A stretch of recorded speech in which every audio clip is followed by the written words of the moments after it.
folks. Welcome back to Pirkei Avos, the Ethics of the Father, with Rabbi Chaim Coffman in Israel. It's always a joy to be with Rabbi. He's always got some great stuff to share, and he just keeps going and going and going and going. I think of him like the Energizer Bunny of the Torah, but I'll tell you, he really touched me last week, gave me some good food for thought and things I'll always keep. So, Rabbi, how you doing today? You've got the stage, sir.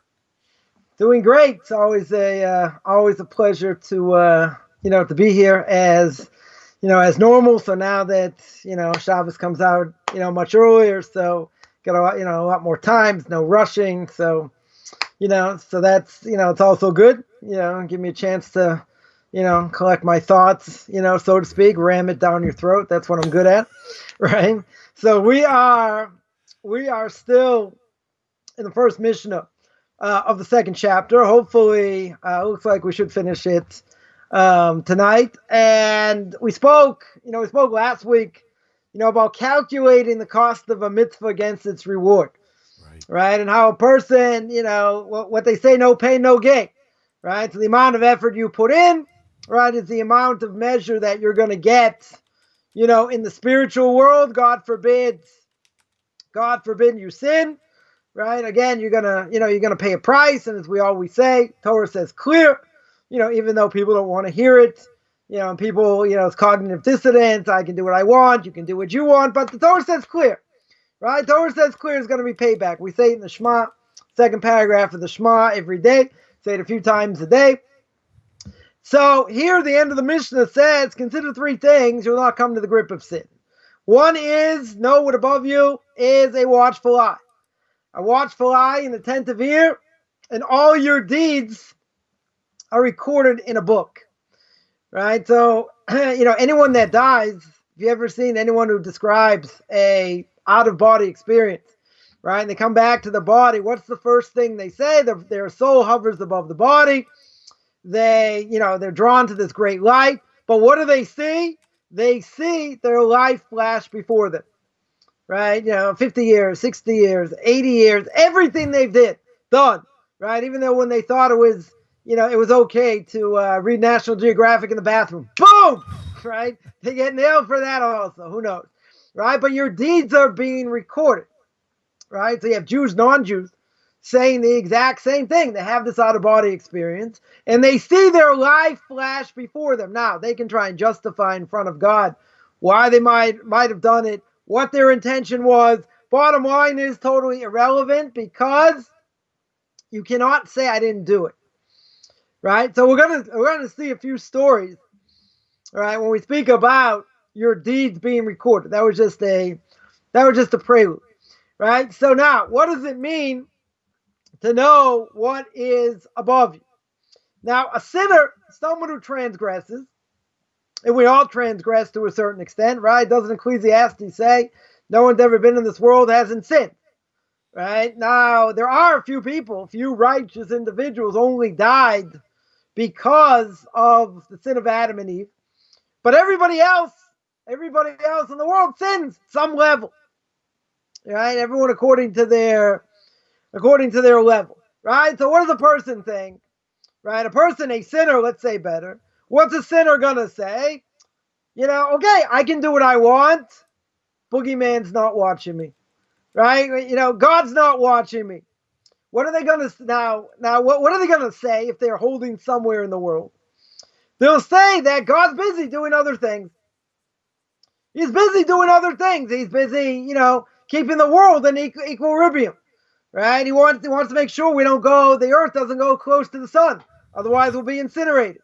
Or go a little bit further back. We'll be like the prairies. We'll be frozen, Yukon territory, right? Like Pluto, even though Pluto got demoted as a planet. Poor yeah. Pluto, right? So God's worried about doing other things, right? Pharaoh said that. Others said that. Why does God have? You think God has control of the world? God's busy taking care of other things. He's too lofty, so He allows these other forces, the wind, fire, water. All these things, they can take control. Because at the end of the day, God's too busy. Now, they'll admit they come from God Himself. God's the one who set it up, but He's too busy, so they fight. Right? So the water has its day, the wind has its day. electricity has their day, whatever. All these things have power, but they only have power when God wills it. In other words, the Atlantic Ocean says, I'm going to take the wind with me, and we're going to make an earthquake, and I'm going to destroy half of Southeast Asia. I'm going to put Atlas back on the map. No pun intended. We don't want Southeast Asia anymore. Boom! What are we going to do? We're going to make a tsunami. Right? So what does God say? He says, I don't think so. So the sea and the wind say, oh yeah, watch this. God says, yeah, watch this. Bing. That's it. They don't have their own power. Right? As the Ramchal says, quote the Ramchal a lot, the Ramchal brings down in Derech Hashem, 100%, this is Kabbalah 101, these forces do not have independent power. Ever. As we would say in Boston. They never have independent power. So they may think they can do what they want, etc. But, says the Ramchal clear, these are forces. They do have power, and they have power when God wills them to have the power. If he doesn't want them to have power, they won't. If he wants to make a typhoon, he will. If he wants to make a tsunami, an earthquake, a hurricane, and it's going to destroy. So people say, oh, it's a problem. It's a big problem because God is all good, right? So we understand it comes from him. You're going to say, okay, why do innocent people get taken as well? Okay, that's a big subject. It's all about suffering, right? It's not the topic for now, but it all goes back to him. He's the one, he's the one in charge, right? 100%.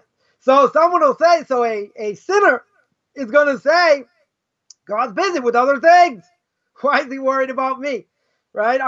Aren't I, as we mentioned a number of times, aren't I not a infinitesimally small speck of cosmic dust, right? Isn't that true? I come from I live in a small town, in a small city, right? In a city, in a state, in a country, on a planet, in a galaxy, right? We're getting very small. So you're going to say, what I do really doesn't matter, right? Not to get political, which I'm not going to, but you see, every individual counts, right? Whether they're dead and they voted or not, doesn't matter, but everybody counts, right? What we do matters. It affects the physical world. It affects the spiritual world. Brought this up many times, right? So comes along a wise person. A wise person is going to realize God's the master of the world. God is in charge, right? The wise person is going to say, you know what? God knows what I've done, right? He's watching, right? The question is, though, right? Someone could say, you know what? Maybe, as the sinners say, maybe he's too busy, right? Maybe he's too busy, doesn't see. A wise person is going to understand that. He's going to understand, as the Rambam says in the 13 principles, that God knows the thoughts of men. God has the ability to reward and punish. God is absolute. He doesn't change, right? He's not fickle. He cannot be bribed, which we're going to see, right? We're going to see shortly. So this is why comes Yom Kippur. Comes Yom Kippur, what do we do on Yom Kippur 5 times? We confess, right? We confess. A person spoke Lashon Hara, God forbid, they had bad thoughts. They were brazen. They didn't have respect for their teachers. Do you hear that? Their teachers they don't have respect for. Right? So what do we do? 5 times when we say these things, we say that we sinned in front of God. Right? We say that Chatanu Lifanecha, we beat our chest. Right? Saying that our heart's the one that, caused us to go astray. So we beat our chest 5 times during the day. And what do we say? We say, for the sin I've done in front of you. In front of you, God. Not, even if I did it, even if a person did it in the privacy of their own home. Even if they did it somewhere the door is closed. Doesn't matter. The fact is, God is there. So when is repentance going to help? Repentance is going to help when you confess. When you confess, you sinned in front of God. Right? King of the world. Rambam says, in the laws of repentance, all I have to say on Yom Kippur is Chatanu. Chatanu means I have sinned. Right? All you have to do is admit you've done something wrong. Everything else rabbinical. right? I've done this, I've done that, I've done the other thing, but you have to say I did it in front of God. Because admitting it is already 95%, right? Admitting I've done something wrong, because no one wants to admit they've done something wrong. Nobody. I mean, there are some people saying today, yeah, I did something wrong, but I don't care. Yeah. I don't care if it's illegal. I don't care if it's fraud. I want this bozo out of the White House, right? We're not getting political. So it doesn't matter. Doesn't matter. So what if I cheated? Cheating's fair. I want this guy out. Good. Right? So they sin in front of God. Right? You cannot say, after 120 years, God's going to judge you. You cannot say, I did not do this.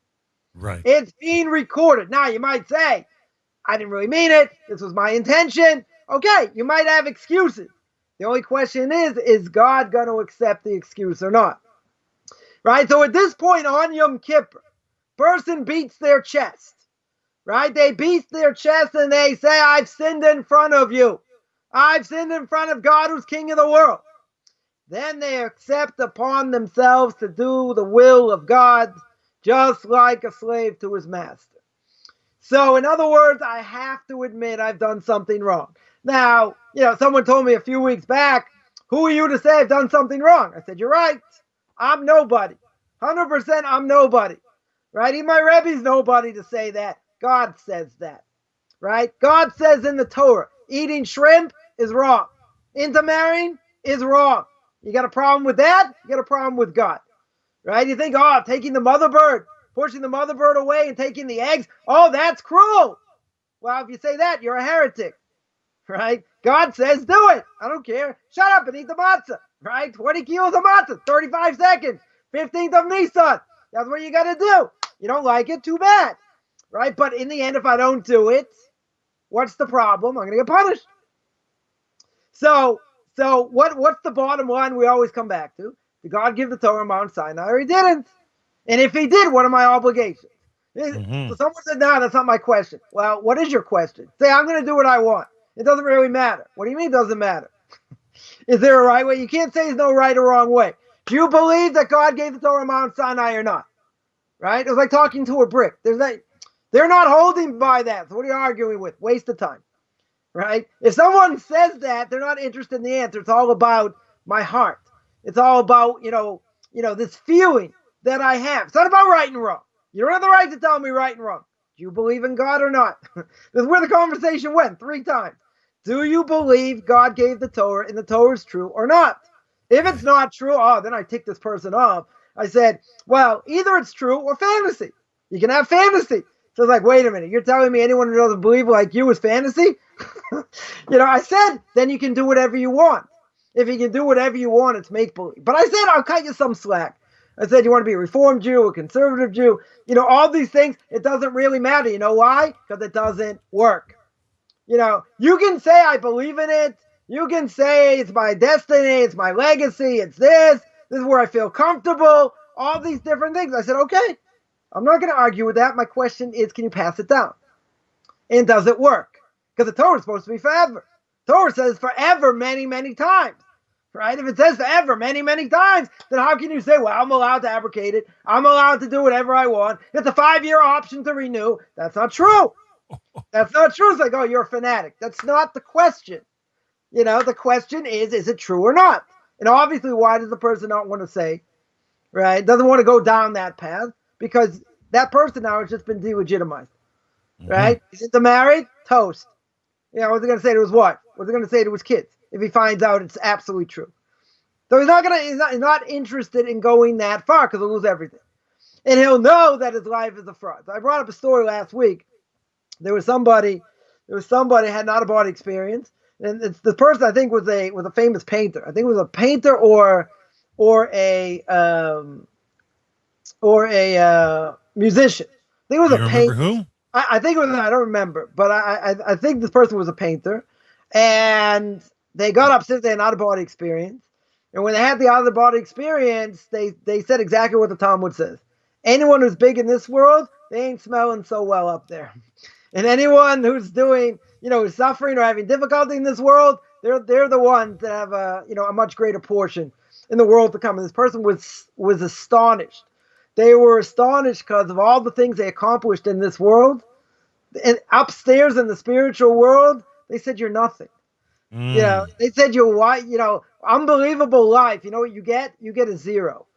You get a zero. All the things you accomplished, negative numbers.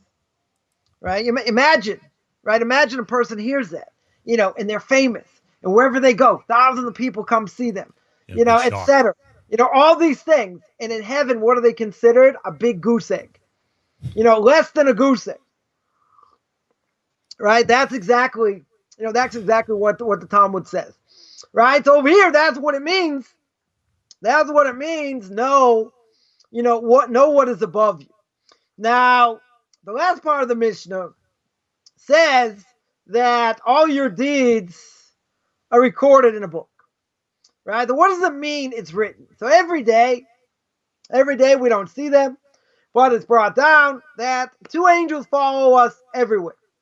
They record what we do. Now, before Sony and Panasonic, right, we had tapes, we had videos, right? So imagine, 100 years ago, 150 years ago, 200 years ago, you come across this, you say, okay, I have to believe, right? I have perfect faith. This is all true. Okay, but we don't see it in our lives. They don't see it in their lifetime. Comes another 50 years later, another 100 years later, who comes on the map? Sony, right? You got movies, you got videos, you have recordings, etc. So this is not so far-fetched. First, they're gonna get upstairs. Okay, there's gonna be testimony. How do I know? How do you know what I did? Because it's being recorded. So okay, if there was no such thing as recorders, I still got another probably 1,000 tapes put in on MP3, which I'm busy doing in my spare time. So like, okay, no one knows what a cassette is anymore, right? They barely know what a disc is, right? Everything's like an MP3 or just a USB. Records. There's a records, right? Yeah, records are just things like frisbees. You just throw them like frisbees, right? So those things nobody knows. Nobody knows what they are. But when they came on, the scene, when you had the first, when you had the first phonograph, right? You had the first videos, that came out, black and white. Go back to these black and white things in the 20s, whatever. So we believe, and this is not so far-fetched, get two angels. Two angels follow you wherever you go. So after a person dies, we mentioned you're going to have to get into accounting. Now, one thing you'll never be able to say is, I didn't do it. That you can't say. Right? Whether a person does something good, you do something bad, it's all being recorded. So what happens? God takes all the evidence. Mm-hmm. He evaluates all the evidence, just like in a court in this world, in theory, if they're not corrupt. Well, they take all the evidence, they evaluate the evidence, and then they judge. Right? And then they judge based on on what they did. Now, here's the story. You're going to say, come on, this is ancient, thousands of years old. Two angels going to follow us. Like, come on. Who really believes that? Okay, let's tell a story that happened 250 years ago. 250 years ago is not so far back. Right? Story with the wife of the Vilna Gaon. Right? The Vilna Gaon, Rabbi Elijah Vilna, Torah giant of that generation, probably any generation. If it would have been in Rashi's generation, he also would have been an unbelievable rabbinic scholar. Right? They say that the Vilna Gaon, he knew all the entire Talmud, by heart, forwards and backwards. It's one thing you tell me somebody knows it in order, or even out of order. Take one tractate, the middle of a tractate, they can go like this and spit it back. It's another thing to tell me they can spit it back backwards. Right? He was also a mathematical genius. Never studied math, only studied math through what the Talmud says. Unbelievable soul, who the Vilna Gaon was. Now, there's a story that is verified. I'll show you how it's verified in a second. In the Journal of the Burial Society of Vilna. It's there because two people saw it. So what was the story? There was a story with the wife of the Vilna Gaon and her friend that they spent a lot of time raising money, giving charity, right? Who needed financial help, financial help for Shabbos and other things. And they made a pact. Right. They made a pact between them. Whoever dies first should come to the other and tell them what's going on in heaven. So the other woman died first, and she comes in a dream to the wife of the Vilna Gaon. Right? She comes to her in a dream. And she tells her in the true world, i.e., what we call the Olam HaEmes, the true world, the next world, right? Judgment for our actions, what we've done in this world is unbelievably severe. Nothing is forgotten. What was the story? She said, remember, they wanted to give charity to a certain person, right? First thing was that someone who wanted to give charity also gets the mitzvah even if they didn't give. Even if they had intention, but they didn't end up giving, right? That's one thing, right? That's one thing. And there was a story said, you remember, there was a certain poor person, he was walking down the street, and we motioned for him to come over. We had charity to give him. So he said, what happened? He said, we got judged for that because why do we make him come to us? We should have walked over to him. Every step we would have taken, we would have got the mitzvah for every single step. The fact that we told him to come to us, we also got the mitzvah, but we didn't do it as well as we could have. So now, this is what the woman said to the Vilna Gaon's wife. When she told the Vilna Gaon this story, the Vilna Gaon said, write it down, give it over to the Chevra Kedisha, to the burial society. I want it written down in the annals of the burial society. Right? They're going to say, okay, very nice story. How do we know it's true? Right? Where is Vilna? Vilna's in Lithuania. Right? So my Rebbe says Ramosh Sternbuch, Mori Rebbe should be well. He said he heard from Rabbi Chetzkel Abramsky. Rabbi Chetzkel Abramsky was the Abbas and was the head of the rabbinical court in London. More than 100 years ago, he came to live his last years in the land of Israel. My Rebbe was very close to him. And Rabbi Chetzkel Abramsky said, when I went to Vilna, and I went to the grave of the Vilna Gaon, I went to his gravesite. In the annals in Vilna, story was written. He verified the story. Says my Rebbe also, Rev Elazar Menachem Man Shach of blessed memory, a Torah giant to the last generation. He was the head of the yeshiva in Ponevezh in Bnei Brak. Also verified the story. So someone's going to say, wow, very nice story. Happened, a few hundred years ago. They went, told my Rebbe this story. They said they were in Vilna. They were at the Beis HaKfaros. They were at the cemetery there. They looked at the annals. The story is there. So you can't say, wow, it never happened. Oh, it's made up. You got two credible witnesses. Very credible witnesses.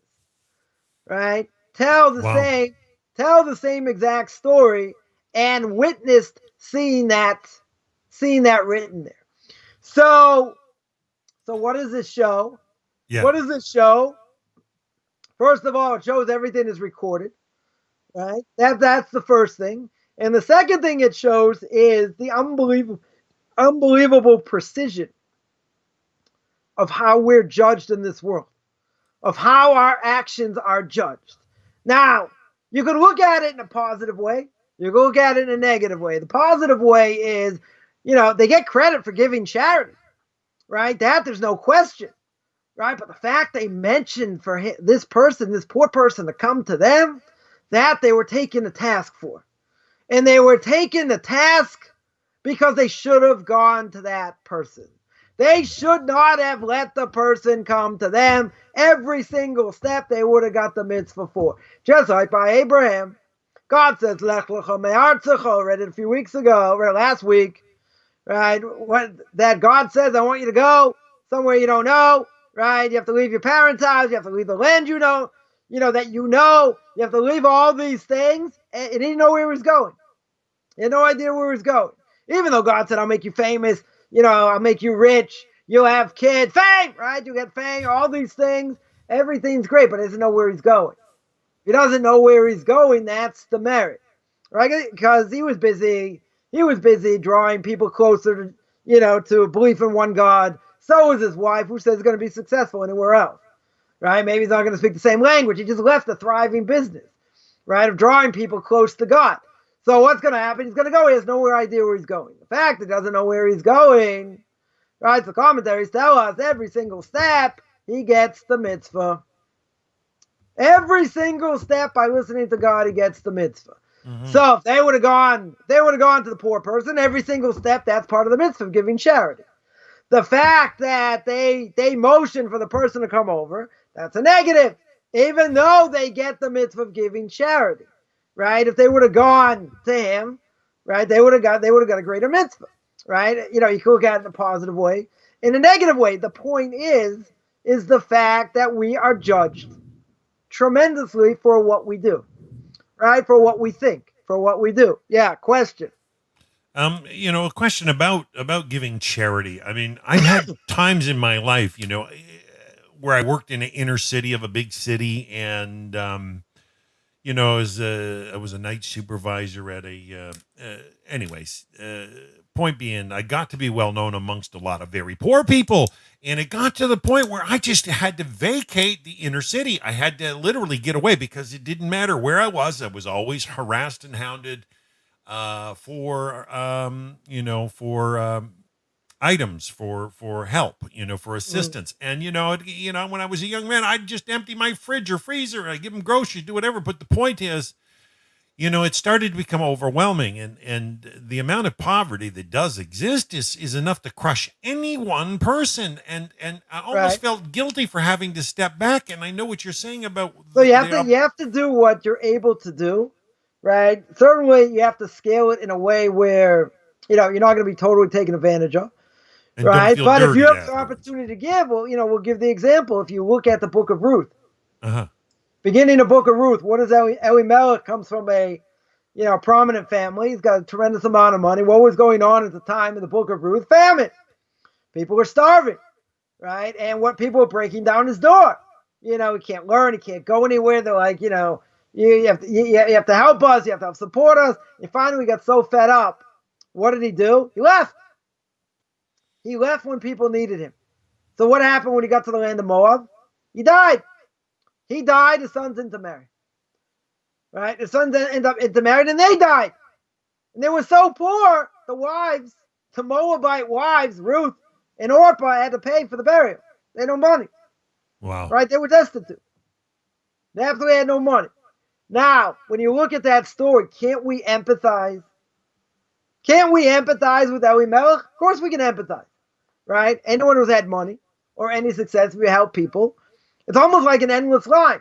You get a name, people banging on your door, people follow you all over the place. It's hard, right? It's definitely hard. So, a person has to do it in an organized way.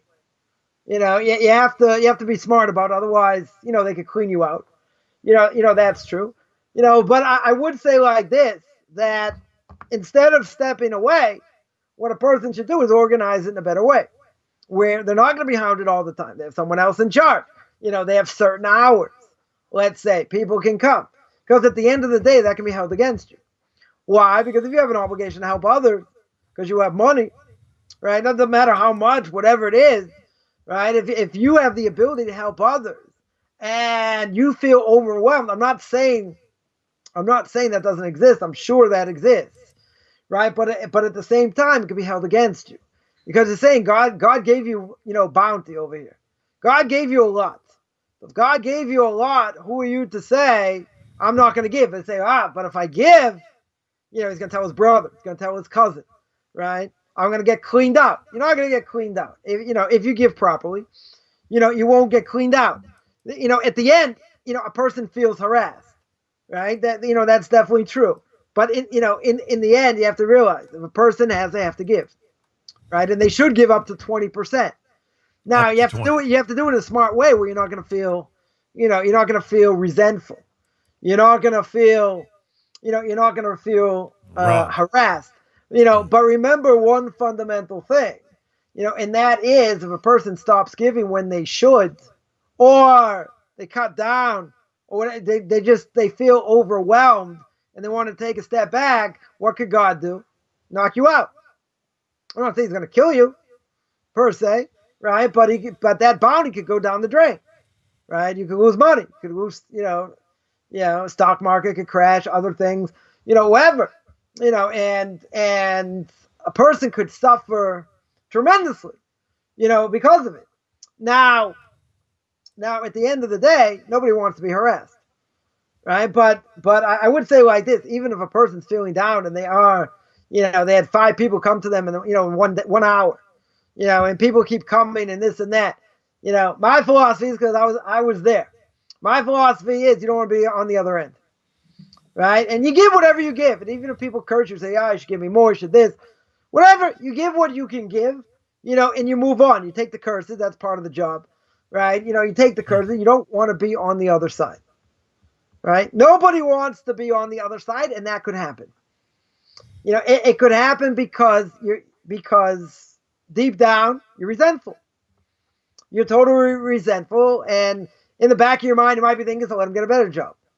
Let him do something else. Why is this person bugging me? Why are they coming to me? Right? But I have the opportunity to give. If I have the opportunity to give, you give with an open heart. Whatever you can give, you take the curses. You take the aggravation. You do it in a way where you can live. I'm not saying not. Right? But if a person has to give and they shirk their responsibilities, and everyone understands that they should help others, at least give 10%, as long as you're not in the red every month, right? You should give at least 10%, because if anyone has ever had money, and they've ever been successful, it doesn't mean you have to be super rich, right? But if you lose it and you have difficulty, you do not want to be on the other side. You don't want to be, in God's eyes, considered stingy. Right. And I'm always reminded, someone would tell me, says, and I had this. I was hounded, I was followed, and people said nasty things and whatever. And eventually I just said, okay, anyone has any questions, go to this person. I didn't have a life, right? I understand what it is. Definitely understand. I helped a lot of people. Certainly more money than was coming to me, was going out. But in the end, you cannot be resentful, because this person, reminds me every so often, what would you give to be on the other side? What would you be to give back what you had before? So now you've tasted both, right? If someone hasn't tasted success, then you don't know what it is. Mm-hmm. If someone's had it, then lost it. What happened to me was above nature in a lot of different ways. The fact that my money was stolen wasn't just bad invested, it was stolen. Can't tell you what that person's doing now, even though it would sell millions of books. No one would ever, in their right mind, believe it. You'd be kissing my shoes right now, because you'd say, how can you survive this? How can you hear about this day in and day out for the last 10 years? Right? It's a trial that hasn't ended. That just keeps going. Right. It's I'm not saying anything about myself. It's just such a crazy thing. No one in their right mind would ever believe it, right? But even that, if you've been on both sides, so you know what it's like to have. If you know what it's like to have, and then you see other people have, and they're not helping, and you're left holding the bag, well, that's kind of depressing, when you think about it. But even, just keep it simple. Just keep it simple. If somebody has, you give with a happy face. The Rambam says you give with a sour face, you don't get the reward. You don't get the reward in the next one. Even if you gave a lot of money, you resent it. Right? So that's a trial. That is a trial. So people will say, I wish I had, I'm struggling, difficult, this, that. I wish I had that trial. It's not an easy trial. I'm telling you from experience, and you'll say the same thing. It's not an easy trial. You walk out your door, you're hounded. You're hounded. You can feel like it's like $1 million. Look, I can help people. I can help people tremendously. That's a huge thing. It can wear on you. Yes. And then you can forget where it comes from. And then God says, I gave you this bounty. I don't understand. You should be whistling Dixie. You don't know what it is to suffer. You had a big bank account. You don't know what it is to suffer, right? I've been asked the question. So what about all the people you helped? I had a goal. I'd married men learning, between 22 and 30, for a number of years. It was on my bill. I have no regrets. I have no remorse. 100%. I got the merit for that, right? That reward is going to come later. Someone asked, what about all the people you helped? What about all the people you helped? So what happened? Because if a person gives charity, doesn't that save you from other things? Saves you from death? Doesn't save you from other difficulties? Right? That's what should happen. All right, so what happened? So in the end, what was my answer? My answer was, God giveth, God taketh away. Right? If I didn't deserve to have the money for whatever reason, okay. So he took it away in a nasty way. Extremely nasty way. Okay. I didn't complain and say, oh, look what he did. I can't believe this happened. Yeah. The person who did it and what he's doing and all that. Yeah, it's a little bit hard to swallow. Extremely hard to swallow. But regardless of that, my question wasn't on that. My question wasn't on why did God do this? And what about all the other people I helped? That wasn't the question. Right? God gave me plenty for a long time. Certainly for a long time. So now part of the message is, okay, now you're going to understand, what other people go through. And you're going to, and I'm going to put you on your knees just like other people are. And you're going to have to come on to other people. Right? I mean, that's what happened. It's certainly what happened. It's not pleasant. Right? So, especially if you had. If you struggled your whole life, okay. Right? But if you had, you don't have to worry about writing checks, credit card, this, that. You don't have any issues. Right? But then all of a sudden the rug is taken from underneath. And now you got to fend for yourself. That's a whole different thing. So people said, I should have done this, should have done that. I got hammered left and right. Got hammered when I had money. I should have done other things. I got hammered when I didn't have money. Right? There's no win situation. Absolutely no win situation. Nobody likes that. Do I have remorse? No, I don't have any remorse. I wish things would have turned out a little bit different in certain things. But the fact that I was able to help other people, and people relied, on that I was going to help them, blah, blah, blah. That's a tremendous thing.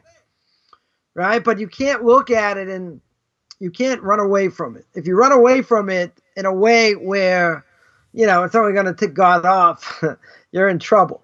Right? Exactly what happened to Eli Melch. He lost everything. He lost everything overnight.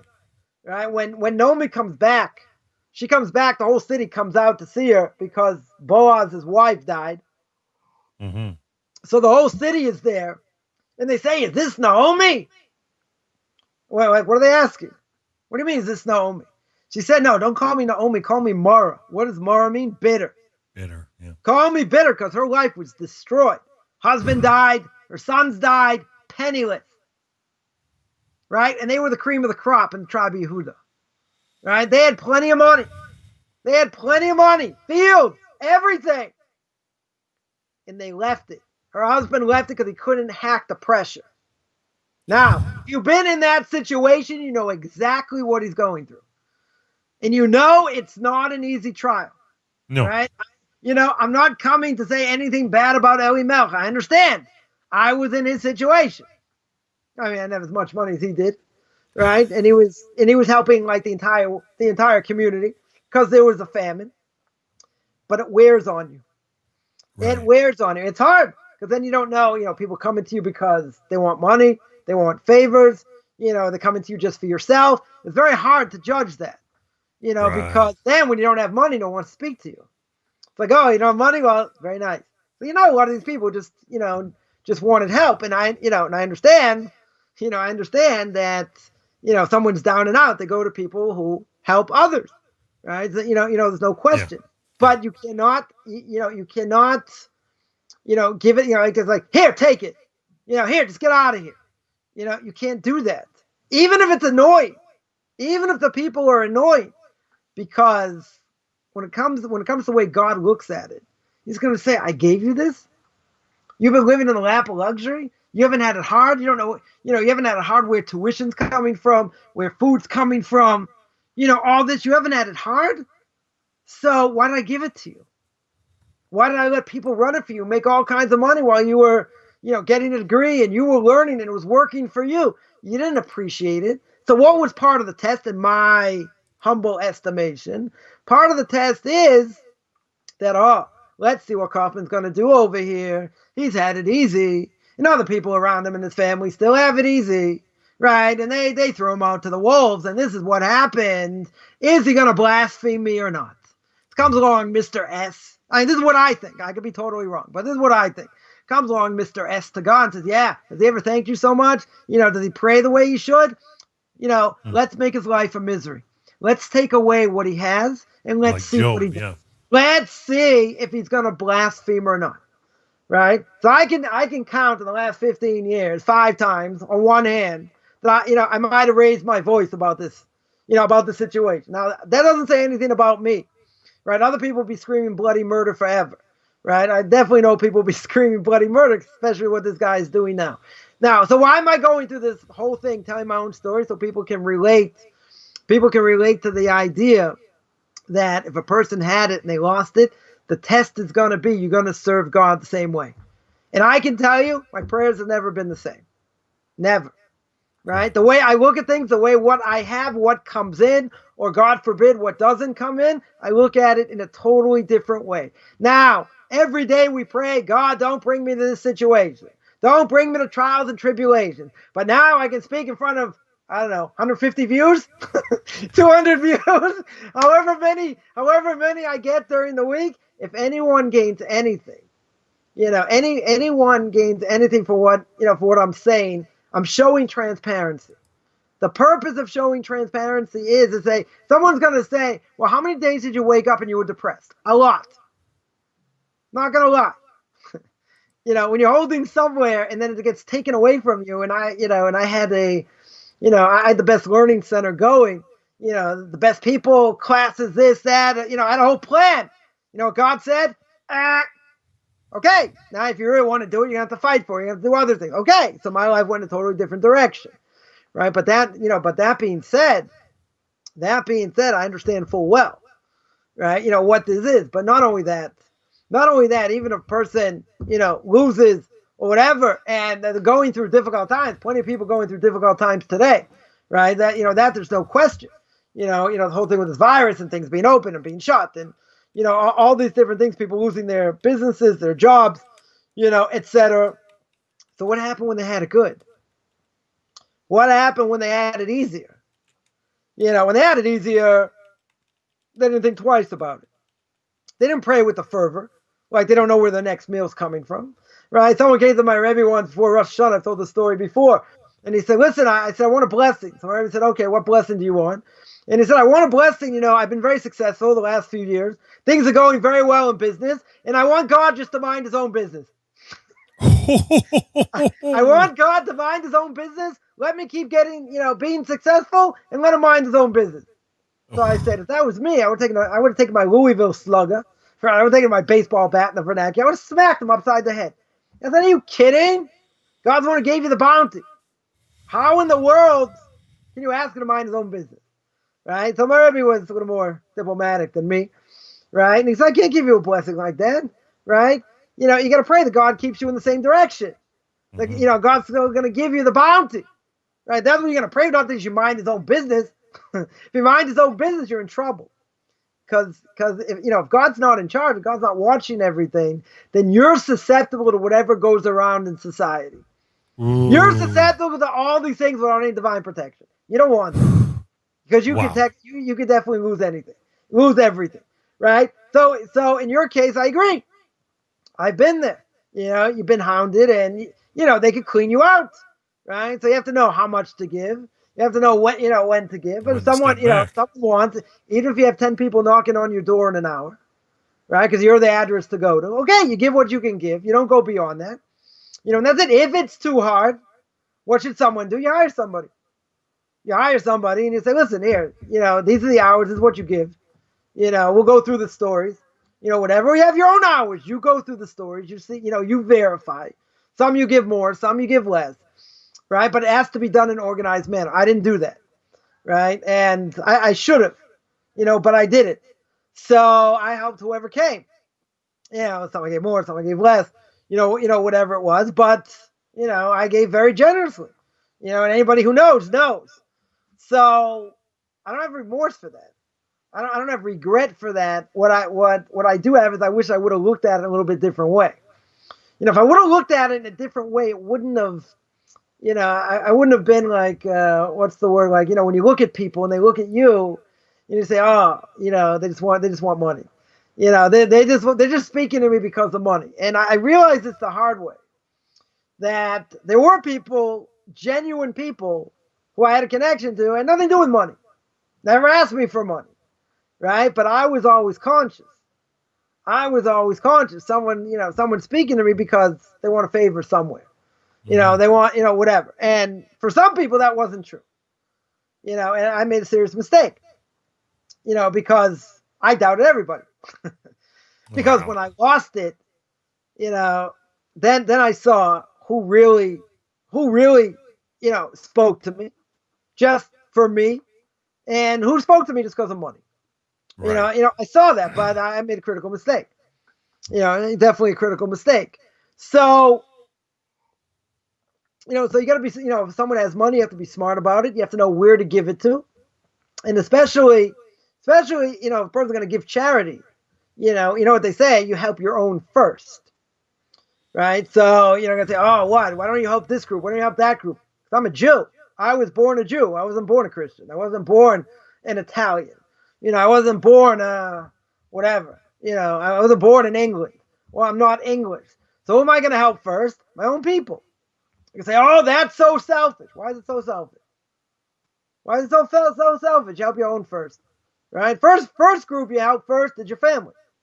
If you know people in your family, that need help, you should help them. Unless they're using it for drugs, for other things, whatever. But, family 100%, it should go first. Yeah, question. Well, I just wanted to ask about that because I've got a couple of family members that are struggling.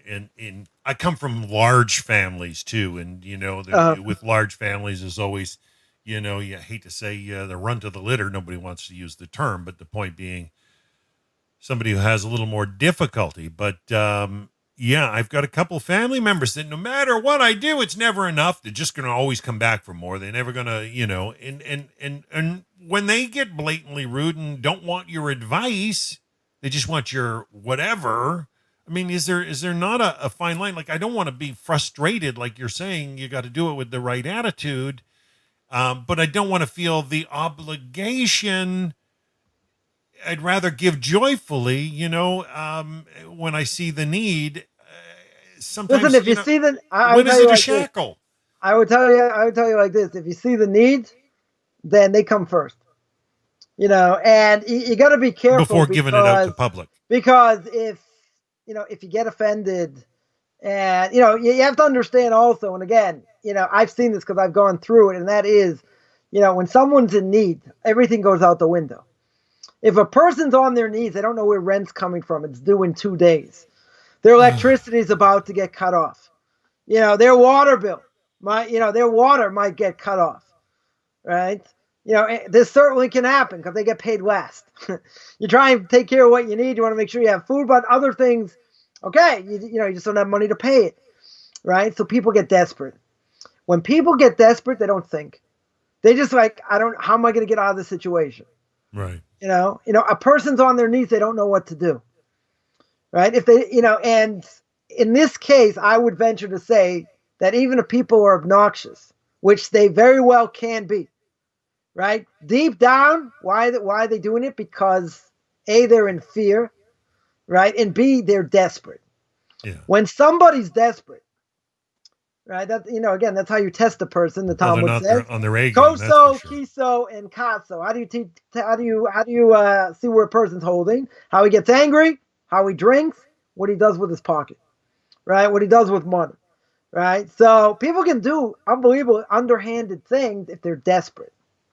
I mean, people may kill if they're desperate, God forbid, right? I'm not going to go that far, right? It depends how bad the need is, right? I just saw, someone trying to raise money for somebody. They were desperate for money. And who did they go to? They went to the mafia, right? They went to the mafia and they charged them, X amount in interest. that they can't pay back. And they basically now they're behind in pain or whatever. Their lives are threatened. Yeah. Their lives are threatened. That's what the mafia does. That's what they're good at, right? So if you're that desperate, don't go to the mafia, right? But so someone's trying to raise money to get this person, to get this person out of the situation. Why'd they go to the mafia? Because they were desperate. They're absolutely desperate. Now, even if you're that desperate, okay, there's a limit. But people can get so desperate, they just do whatever it takes, right? So even if it's a family member, even if we don't even like them that much, see, that makes it even harder, right? You cannot like them for any number of reasons, right? But they come to you, or they're in trouble, and you have the ability to help. You write the check, you send it to them, give it to them. Oh, That's Rabbi, what. Yeah. Yeah, all I can say is, I guess I adopted a philosophy to cope with it, and maybe I'm wrong, and maybe you can help me with this. But I really started to see some people like bottomless pits, one-way doors, and you can't shovel it full, right? It's a bottomless pit. They're one-way doors, and no matter how much I gave, it's not resolving. It's actually enabling. I had to deal with and walk away. That's a different issue. If it's something where they're using it for things that it's only going to hurt them in the long run, right? Well, even they're just gamblers. abusing. They're gamblers. Let's say money's going to a pit. Well, even right? They're drug addicts. They're alcoholics. They're fill in the blank. You can help them as much as you can. You do not want to enable. No. Right. In other words, I remember when I was in university and a homeless person, someone wanted money, so I was with somebody. He said, "Listen, I have a bagel. You want a bagel? So I'll give you food. I'm not giving you. I don't want food. I want money." Right? What are they going to use the money for? You know what they're going to use it for, right? So if they're going to use money for that, that's enabling. That you got to be careful of, right? If it's a bottomless pit going in the wrong direction, right? Then giving money to that is forbidden, right? You wouldn't get credit for charity because they're using it for for other things or who knows what, and there's no end in sight. Right. They have to be properly, obviously properly educated in order to know how to use it, to know where it should go. That's what, that's what needs to be done. If it's just going to be wasted and there's mismanagement, if you get them help for that, that's also good. But if it's going nowhere and no matter what you do, it's not going to help because they have other things going on, that's a problem, right? Because you're not really patchwork, Band-Aid solutions at best, right? If you tell me, listen, someone's $100,000 in debt, let's say, and the debt's just getting worse. So you give them, let's say a person can give them $25,000. They give them $50,000, let's say. Let's say they could do it. When they do, but they're still spiraling out of control because of their lifestyle. There's no mitzvah in that, right? You're just throwing money into a pit. Even if the person curses you and this and that, you're not getting anywhere. If you're not getting anywhere and it's being misused and mismanaged, right, and it's not going to the right place, there's no mitzvah of charity, right? In that case, it wouldn't be a mitzvah of charity. Got it. Even if it's family. Even if it's family, right? It's harder if it's family because you got to live with them. If it's a stranger, it's one thing, but if it's family, you'll hear about it and why you could have helped, you should have helped. That's not necessarily the case. I know someone, lost his business, got bad business advice, or whatever, got business advice and, invested further and then lost everything. So this person has claims, and I'm not saying they're not justified, right? But this person has claims. So what happened? You got left holding the bag. You got bad advice. Now that might very well be, right? But if we believe in God, so we got bad advice to lose everything because God wanted him to lose it, right? But if you're left holding the bag, and there's no one there to emphasize, to sympathize, so to speak, and life goes on, and people around you are successful, and you're stuck, and no one has any empathy at all, that's a hard pill to swallow. That's a very hard pill to swallow. This person, I understand, has a lot of anger, still has a lot of anger. based on that, which makes a lot of sense. And at the same time, I told this person, you got to get over it. You got to move on. But, my own life, same thing. People empathized. People empathize with me. I don't think so. Right. I got left holding the bag and, a lot of different things. Very unpleasant, extremely unpleasant. And no one wants to be left holding a bag. Nobody, wants to be left where you have no support. It's not, forget about not having support. In my case, it's like, oh, you had money, you should have been doing this. Now you don't have money, now you should be doing it. Everyone's like a backseat quarterback, right? Armchair. You should have done this, you should have done that. But I told somebody, I looked them straight in the eye. I said, listen, when someone's down, you don't kick them in the head. Right. They're bad decisions that were made. True. No, I'm not going to say not. Right. But where's the empathy? Where is the support? Nowhere. So that hurts even more. Right. But at the same time, I understand people are people. Family is family. There's some people just don't show empathy, don't know what to do.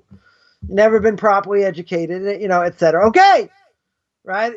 It's a hard pill to swallow. But at the end of the day, you have to get over it. Because if you don't get over it, you resent it for the rest of your life. That's right. And I can say I have, I have good days, I have better days, but I have a way or a few different ways, to handle different situations. Because if not, it would totally consume me. This is 15 years down the line, right? 15 years down the line. So you're going to say, what are you holding on to? It's not a question of holding on to. It's what's around lesson in there, isn't there? Right. It's what's around you. And, basically some people said, well, this is the way it is, so deal with it. And if it would have happened to other people, and I said this point blank, I said, yeah, if it would have happened to you, you'd be screaming bloody murder till tomorrow. Oh, I can't believe this happened. They'd be cursing, they'd be this. I haven't done that. I mean, okay, I've raised my voice a few times. It doesn't make me righteous by any stretch, right? But but in the end, if it disappeared, like I said a number of times, so good, it disappeared. But it's still there, right? It's still there. So, okay, so it's still going on. So okay, so I can joke about it, I can say certain things, whatever. But realize, and this is a hard thing to swallow. Realize that person you're dealing with, or people that you're dealing with, there's nobody home. There's nobody home. And this is family, right? It's supposed to be family. So if nobody's home, what are you arguing about? What are you getting upset about? So you're right. There's no reason to get upset. The thing is, you have to know how to deal with it. Yeah, you have to know how to take it in stride, and you have to move on. Because if you don't move on, as I know with this other person's bitter. Person's extremely bitter. Now, I understand why the person's bitter. Makes perfect sense. I went through the same thing. I think what happened to me was worse. But okay, I went through the same thing. So I'm also bitter to a point, but for goodness sakes, you got to get on with life. You can't just say, well, I'm going to have nothing to do with family and, screw everybody and that's it. That's what this person did. I could have done the same thing, but you have to understand where it all comes from. Right? If I didn't have good rabbis behind me, I wouldn't be a voracious reader about Emunah and Bitachon, having faith in God, etc. Exactly. You read Duties of the Heart. That's a whole different thing when it comes to the Shar Bitachon, of faith and belief in God. It's a whole different thing. If you believe everything's from God, and God, God did this, okay, did it for a reason. He's trying to send you a message. You got to be better. All these things, but everything happens through Him. So who am I blaming? Right? Someone smashes your car, you go to the hospital, you get injured, person was texting, all these different things. What does the Chosel Avos say? So the Duties of the Heart, he says you should walk up to them afterwards and give them a hug. Ooh. And you should thank them. Why? Because the Torah philosophy is this is what God wanted. This is what God wanted. You want to thank Him because you got the message. Because you understand it came from Him. Now who's on that level? Who's on that level? A person went through a stop sign texting, smash into your car. You can go to the hospital, you're injured, different things. You got to go to the insurance. What's the first thing you're doing? First of all, you're screaming in pain. Second of all, you're screaming at the person, right? They went through a stop sign. No matter why, they went through a stop sign. right? But if they went through a stop sign, isn't that person just a messenger? They're a messenger. If you hit a dog with a stick, not that I'm advocating it, dog goes after the stick, not the person wielding it. But who do we go after? We go after the stick. We don't realize and we don't believe 100% everything comes from God, because all we do is give knee-jerk reactions. If this wouldn't have happened and that wouldn't have happened, but it did. Stupid, it happened. This is what God wanted to happen, right? Okay, question is, did I get the message? Right? That is the ultimate question, and therefore, I gotta ask that all the time. The person did something, God used them as a messenger. Now you're gonna ask, if God used them as a messenger, aren't they guilty? They're guilty. They're for sure guilty, but God still used them as a messenger. In other words, if they go through a stop sign, they cause damage. Aren't they guilty? They're guilty. No question. They're guilty. They're going to have to pay damages. You can say, but no one has free will. God used them as a messenger. I didn't tell them the text.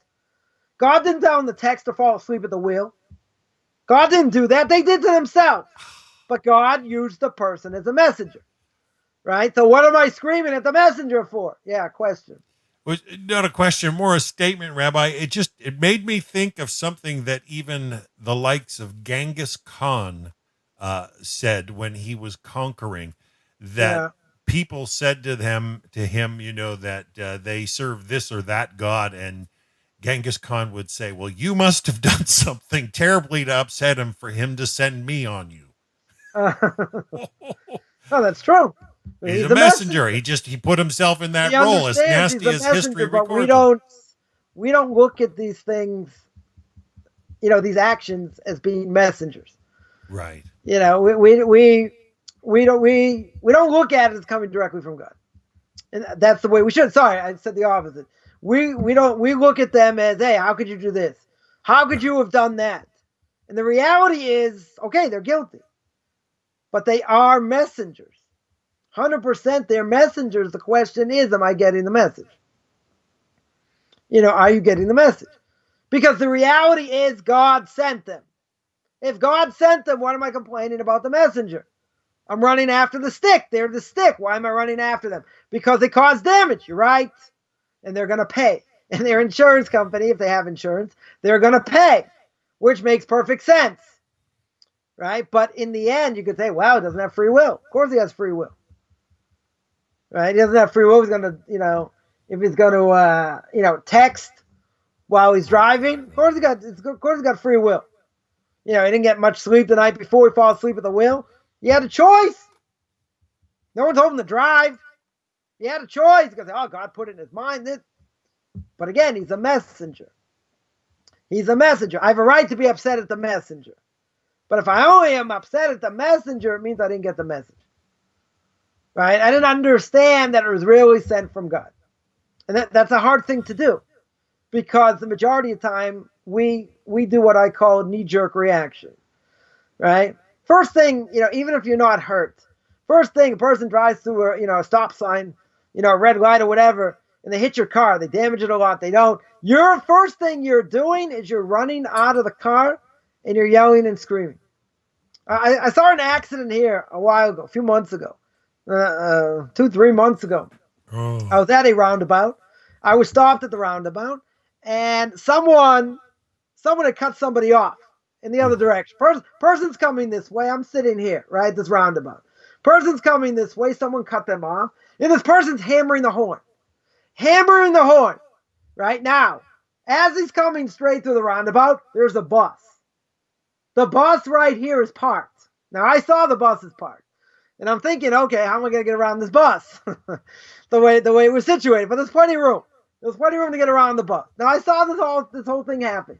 This guy screaming out his window, this other guy cut him off. Meanwhile, he turns to the road. He's still driving. Doesn't see the bus is not moving. So what did he do? Went straight into the bus. He went straight into the bus. Now, this is early in the morning. Anybody there would have seen the bus is not moving. It's on the side. But this guy was so upset. I'm not saying that doesn't necessarily deserve to be upset. Someone cut him off. But he lost control. He didn't see the bus in front of him wasn't moving. Now, what's worse? What's worse? If he would have seen the bus, he would have stopped, right? If he would have got so upset, he would have stopped, or he would have gone around the bus. But he didn't. Anger, a whole different thing, right? Even if the pit of hell is over him, he's still angry. He's not gonna change. This guy went ballistic. He lost himself. Now what happened? He smashed the whole front of his car. Nobody was injured. It wasn't going that fast, but the bus wasn't moving. And he just went straight into the bus. And I saw the whole thing happening. And he's still screaming at the guy out the window. Meanwhile, he hit the bus. And now he takes out his phone. He's going to take pictures. Bus wasn't moving. He should have seen the bus wasn't moving. Right? But he was too angry. So now, what's going to be? He get upstairs after 120 years, says, God, why'd you cause me this pain? This pain, my car now gets smashed. Now it's going to wait a week. It's going to have to get fixed. I have to go to the insurance. I'm not going to have a car. Right? All these different things. God's going to say, okay, this guy cut you off. I'm not saying you don't necessarily have a right to get upset. Right? But the fact you got upset and totally lost yourself, you're the one that's at fault. You got so ticked off, you didn't even know the bus wasn't moving. You idiot. Right? I can see this guy's face right now, just still screaming. Yeah, I did not know the bus wasn't moving because he wasn't paying attention. He was too angry. So he's going to have a claim to God. He's not going to have a claim. He's going to have zero claim. Right? Why is he going to have zero claim? Very simple. Right? Very simple, because he got too angry. And when you get too angry, you lose yourself. When you lose yourself, you're not in control. Right? That's a major thing. And this person, it costs him. It costs him a lot. Right? Even if he tries to prove the bus company was liable, cost him time, doesn't have a car now, whatever. Yep. Not worth it. Not worth it. Right? That's what happens. All right, let's finish up this mission of the great story here. Yes, sir. Sorry. The Torah says, Deuteronomy chapter 10, verse 17, says, Hashem, your God, he's the God of the powers. Like that? God of the powers of the world. I.e. wind, fire, water, earthquakes, all these things. He's the Lord of the lords. Great, the mighty, and awesome God, who does not show favor, judges it the way he sees it, who does not accept the bribe, can't bribe God. Now, there's an obvious question, right? What's the obvious question? How can a person think God can be bribed? God is 100% truth. We don't always see it to a certain extent. We see that the righteous have it hard. Evil people have it easy. People do all kinds of terrible things. We don't see they get punished. So how can a person think, I'm going to bribe God? Right? Obviously, we cannot bribe God. No. Right? In other words, why would we want to bribe him? Save us from punishments. Right? Anyone gets caught doing something, got money, got a good lawyer, pay him off. Right? Pay off the judge. Isn't that the way it works? Pay off the judge. Right? So the power of the mitzvah now, this is going to be significant. The power of the mitzvah does not atone for the sin that is done. Right? Let that sink in. In other words, a person who does a mitzvah can be a great mitzvah, can be an unbelievable mitzvah, or mitzvot. Right? A person can do unbelievable mitzvahs, and they'll say, you know what? Because I do all these great mitzvahs, even if I transgress, God's going to look the other way. Right? I'm not going to get punished for the severity. Why? Because normally we say a mitzvah is mugging. A mitzvah protects. Right. A mitzvah may protect the person, but if you transgress, you get the reward for the mitzvah. Right? However you did it, whatever the reward's going to be, whatever the self-sacrifice is, but you transgress, there's going to be a price to pay. Especially you're still going to pay a price. Ought to know better. Yeah. So let's tell the following story. It's an amazing story. During World War II, there was an English Jew. What did he do? He flew missions dropping bombs on the Germans. Now, by dropping bombs on the Germans on a daily basis, his life was always in danger. Right? Germans could have killed him. right? So what did he do? He did his effort in the war, and he sacrificed his life every single day by dropping bombs on the Germans. Now, this person we mentioned, Rabbi Cheskel Abramsky, of blessed memory, the head of the rabbinical court in London, right, more than 100 years ago. This person had a connection, had a strong connection with Rabbi Cheskel Abramsky. And he went to see him, and he told him what unbelievable merits, he had to save many Jews, right? But he said, Rabbi Cheskel Abramsky asked, how you're doing, how you're doing religiously. And he said, I can't believe how much merit God's going to give me for the sake of saving thousands of Jews, maybe millions, right, by bombing the Germans. But this English Jew said, on Shabbos I smoke.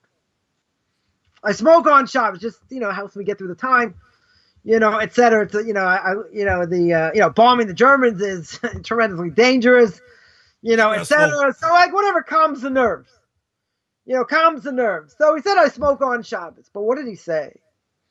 He said the fact that he had so much merit, he should have so much merit saving Jews, that God's going to look the other way. The fact that he smokes on Shabbos, really, that he does it on purpose, he knows what he's doing, really he should die and lose his portion of the world to come, right? If we had a Sanhedrin today, he would die, right? If he got warned and whatever. But obviously, we don't have a Sanhedrin today. But what did he say? God can be bought. He was saying that because of my heroic action, look what I do on a daily basis, God himself is going to look the other way. God himself is going to say, you get a free pass.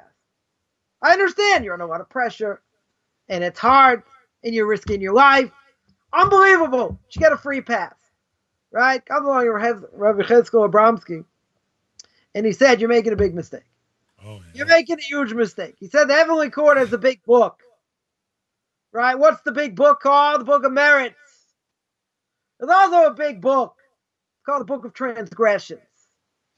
So in the big book of merits, for sure, this mitzvah that you do, 100%, nothing to talk about, you're going to get unbelievable merit.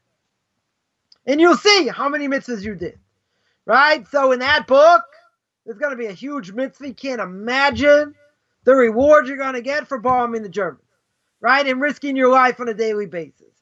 So he says, I also want to tell you, there's another big book. There's another big book. It's called the Book of Transgressions. In the Book of Transgressions, what's it going to say? It's going to be written down, all your bad actions, and you're going to get punished, and your soul has to be rectified, right? The soul is going to get punished for what you did. So you think you're doing such a great thing, God's going to look the other way, you're going to pay the price. That's the creating Shabbos. Right? So he says the reason over here is because a mitzvah does not have the ability to cover up a transgression. It can save a person from punishment. Right? It can guard a person in a certain way. When a person transgresses, that guarding goes out the window. Because now you're going to say, listen, look at all these great things I've done. I sacrificed my life. I gave over my life to help others, gave so much to charity. Look at all these mitzvahs I've done. No one's disagreeing, right? And if God says you get credit for this, you get unbelievable credit for doing these mitzvahs, 100%, right? You're going to get merit for that. However you did it. You did it better, you did it worse. Whatever the case is, good. But you think he's going to look the other way because of transgression? Over here, you desecrated Shabbos. You knew it was wrong to do. It's not like you grew up as a potato farmer in the prairies. You didn't know anything. Not like anything like that. No offense, anyone grew up as a potato farmer or lived in the prairies, right? But in general, you're not going to say, well, I didn't know. Of course he knew. This is worse. He's doing it on purpose, right? Now, you're going to say, well, it helps him, it helps his equilibrium. It helps him, from the suffering that he's gone through, the difficulty and all that. Right? It certainly helped him, in a lot of different ways. So therefore, what's the person going to say? You'll say for the thing that he did, God's going to look the other way. And therefore what? Therefore, if you smoked on Shabbos, no big deal. Because it's offset by the merit of the mitzvah I'm going to get because of the self-sacrifice. Comes along, Rabbi Cheskel Abramsky quotes this Mishnah, right? What did the Mishnah say? Right? The Mishnah said, all your deeds are recorded. Right? If they're recorded, that means you cannot get away from what I've done. So you're right. In the big book of mitzvahs, got a huge mitzvah over here. Self-sacrifice. Nothing to talk about. In the book of transgressions, you got a huge transgression of smoking on Shabbos. You smoked once, twice, 5 times, 10, 20 times, whatever it is. You are going to pay the price for that.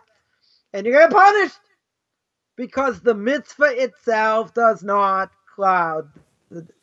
cover over the transgression. And that means over here that what we say in Deuteronomy chapter 10, verse 17, God does not accept a bribe. This is the bribe. Look at all the people I helped, thousands of people, this, that, all these great things, but you transgressed over here. If a person transgresses my language, you got to pay the piper. You're going to pay at some point, whether in this world or the next. Now, what about all the great mitzvahs you did? You'll get them. You'll get the reward, but you cannot say the mitzvah is going to cover up the transgression. You know, no greater example than the story with this pilot and Rabbi Cheskel Abramsky. Clear that Rabbi Cheskel Abramsky said, great mitzvah, unbelievable. But don't think God's looking the other way because of, the fact that you smoked on Shabbos. He's not looking the other way. And you are going to pay a price. And realize there's going to be a price to pay. That God cannot be bribed. Not be bribed. That's a huge angle, Rabbi. Huge angle. Thanks for sharing that. So that ends, it only took 5 shows, but that ends the first Mishnah. Right, let's start the second Mishnah. There's a lot to learn in the second Mishnah also. Says Rabbi Gamliel, son of Rabbi Yehuda Nossi. Rabbi Yehuda Nossi, known as Judah the priest, right? He's the one who organized all the Mishnah, put it together. And he says, again, we're going to see why this is going to be huge. It might take us 6 shows to get through this. Torah study is good together with an occupation. For the exertion of them both makes sin forgotten. All Torah study, not joined with work. You can't learn all day. You got to work, right? You can't learn all day. All those parasites, what they call jukim in Israel. Look at the tens of thousands of people sitting and learning all day. Yeah, we'll get to that. Yeah, so if it's not joined with work, that's why I said it's going to take 5 shows. Yeah, 6 shows. That's why if it's not joined with work, in the end, it's going to cease. In the end, it's going to lead to sin. All exert themselves for the community, should exert themselves for the sake of heaven, for the merit of the community's forefathers, aiding them, and the righteousness endures forever. Nevertheless, it's for you. God will bestow upon you as greater rewards as if you accomplished it on your own. Right? So look at the first part of the Mishnah. We'll see how far we get with this, because it's a huge topic. Just like all these Mishnahs are. Rabbi Gamliel says, again, son of Rabbi Yehuda Nossi, Torah is good together with an occupation. Right? All modern Orthodox Jews will say, see, what does the Mishnah over here say? You got to work. You got to work. Can't have just Torah by itself. Right? Goes against what we say. We say men should be learning. Let the women work. Right? Women help support. I'm not saying a man doesn't have an obligation, but what's the most important thing is learning. Right? Learning is the most important thing. The house looks different if the husband's learning more than he's working. Right? But you have to bring in money. We'll speak about it. It's a big topic. Right? All Torah studies not joined with work. What does the Mishnah say? It's going to end. It's going to lead to sin. Now, obvious question is what does this mean? Why is sin forgotten? Right? What's the importance of Torah learning? Didn't we say? Mm-hmm. Didn't we say at the beginning, first chapter? Right? Go back 40 episodes. First chapter, that the world stands on Torah. Right? Torah, avoida, gimilus chasadi. Right? Serving God in the temple, let's say, And deeds of charity, kindness, doing acts of yeah. loving kindness, but it stands on Torah as well, right? So now, why is sin forgotten? Now you have to understand a person learns. Now, the average, day for someone who learns Torah a full day is they're usually there by 9 o'clock.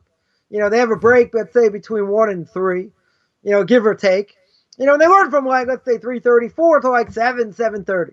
Some learn at night as well. You're talking about 8 hours, right? 8 hours, 10 hours, 10 hours a day. Now, obviously, you're looking at Talmud text, you're looking at Jewish law, you're learning with someone, going back and forth, different ideas. This is taxing on the brain, right? We only maximize 3% of our brain, if that, right? Usually at the end of the day, if a person's really learned well, their brain is tired, right? The Talmud says clear that when a person learns, it weakens them, right? Maybe you listen to me long enough, you just get tired. Why is he screaming, right? It weakens a person. It weakens a person. Yeah. And what about when a person works? If a person does physical work, remember, duties of the heart in the gate of emunah, bitachon, of serving God properly, of belief in God, right? What does the Chovos HaLevavos say there? That everyone has the ability to make a living. Either God gave you brains or brawn. In other words, if you have brains, you don't need to be physically strong, right? If he gave you brains, then you'll be able to make money.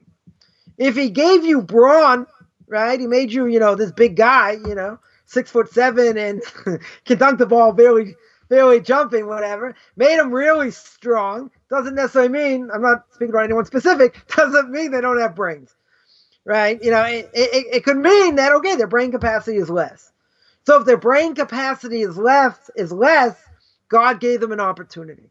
What's the opportunity? They'll use brawn, right? There'll be coal miners, there'll be forklifters, they'll do all kinds of physical labor. Why are they going to do physical labor? Because the body can handle it, right? Why aren't they going to sit at a computer, and do marketing and do other things? They don't have the brain capacity. They just don't have the brain capacity, right? So what does physical work do? Physical work, you'll tell me, breaks the person down, right? In other words, it's hard. Physical work is hard, weakens the body. Now comes along the evil inclination. Now, if a person is learning properly, or a person, let's say, is doing physical work, what's the power of the evil inclination? It's weaker, right? If a person, is driving a train, person's working a forklift, your mind can't be somewhere else. You can't think about all the fraud in the election, right? You have to concentrate on what you're doing. Otherwise, you may drop something on somebody, or the train might go off the tracks, or who knows what, right? So you got to pay attention. So in that case, the evil inclination is weakened. It's weakened in two ways, right? When a person's learning Torah, right, there should be focused on what they're learning. Forget about politics, forget about anything else. We're focused on what we're learning, right? When a person's working physically, you don't have time to think. You're busy, right? So a person's learning Torah. Now, if you're learning properly, you have to concentrate, right? It's not easy. Right? It's certainly not easy trying to understand the text, trying to understand the commentaries, going back and forth. What does this mean? What does that mean? What are the repercussions? What does it mean according to Jewish law? How do I put both together? It's complicated, right? It's complicated. It's certainly not easy.